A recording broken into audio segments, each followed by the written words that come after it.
sport de combat dit projection, et pour être capable de projeter quelqu'un, il faut être capable d'être solide. Donc le gainage va, au travers du travail des muscles posturaux, augmenter la solidité du corps et donc automatiquement donner une stabilité au moment de la projection.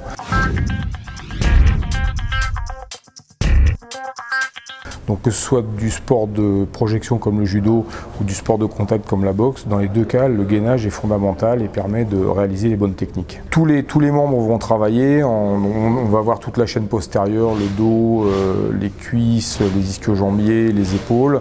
On va travailler les abdominaux, on va travailler les obliques, on va travailler toute la ceinture scapulaire sur les maintiens au niveau des épaules quand on va se maintenir sur les épaules. On va avoir le maintien de la ceinture pelvienne au travers d'exercices où on va lever une jambe, où on a vraiment toutes les grandes parties de la charpente qui est le corps humain qui vont travailler et qui vont surtout se stabiliser au mieux. On va travailler ces exercices de gainage à l'aide d'outils extérieurs qui vont être des Swiss balls, des plateaux. Là, dans notre cas, on a choisi un Swiss ball. Donc faire attention à ce que ce Swiss ball soit bien gonflé. Moins il est gonflé, plus les exercices seront faciles. Donc si on veut avoir un exercice un peu pertinent, il va falloir bien gonfler le ballon.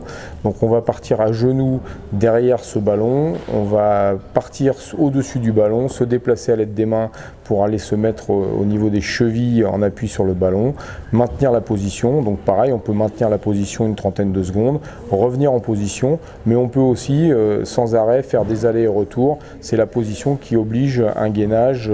Donc après, c'est selon si on veut un travail plus dynamique ou moins dynamique, on choisira de rester dans la position ou de passer de l'avant à l'arrière. Ce qui est intéressant dans cet exercice-là, c'est qu'on va obliger une coordination des différents muscles du corps sur un travail complet de rotation où on va passer avec des appuis jambes, des appuis dos, des appuis abdominaux, des appuis mains. Donc on va vraiment coordonner tous les appuis qui vont être différents au fur et à mesure de l'exercice.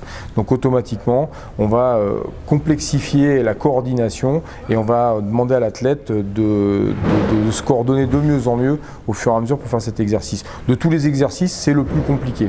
On va partir sur un principe de maintien de la position pendant de 30 secondes à 1 minute, mais si à un moment ça se met vraiment à trembler et si la position est vraiment trop difficile à maintenir, on arrête. C'est le signal c'est déjà trop long.